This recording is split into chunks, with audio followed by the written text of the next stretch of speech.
carry my ticket with pride. I have sons that are in the trade that are licensed journeymen, went through the apprenticeship. Why did we do that? We did that because we knew, even though we had to work for reduced wages, we had to go to trade school. We got unemployment insurance, but we still had to go to trade school at our own expense. We worked through 8,000 hours and about 1,000 hours worth of school.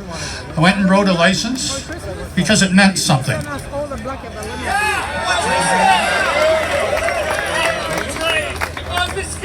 And we have a great deal of pride in being able to carry out our craft, knowing that we are some of the best tradespeople, if not the best tradespeople in the world.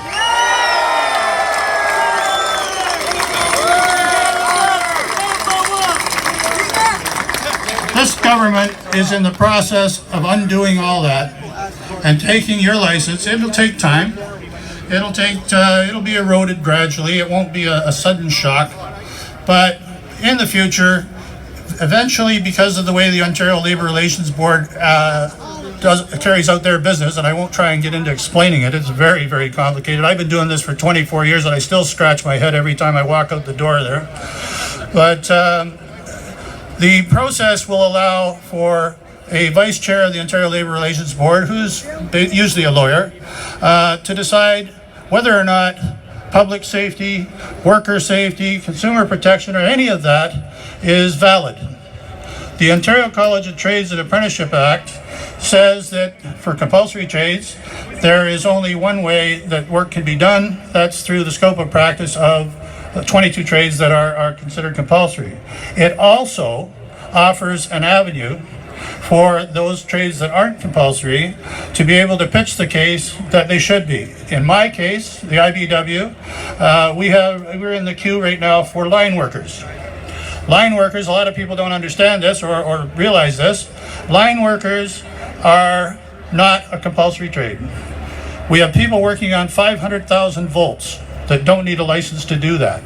Now,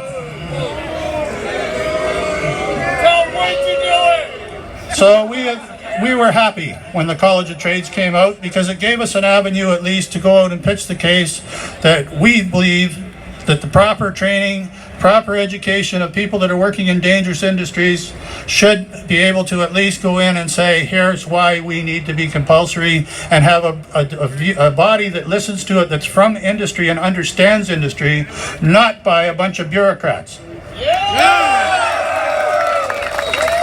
With all due respect to bureaucrats and to the legal profession and to any profession, I respect what they do for a living.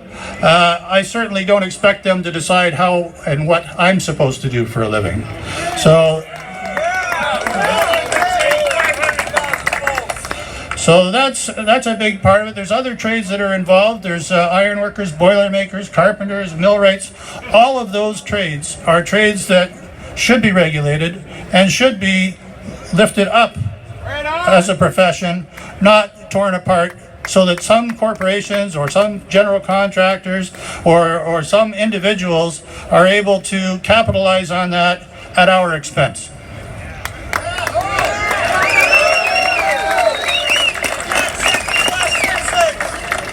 So I want to thank everybody for coming out today to stand here and tell them, and believe me, they had no idea, and I didn't either, to be honest with you, that it could come to this and be this big. And this is one of the proudest moments of my union life, to be able to stand up here in front of you guys and see such a strong showing. And we need to tell this government, this isn't the end. This is the beginning. And we're not taking this. Thanks very much, everybody.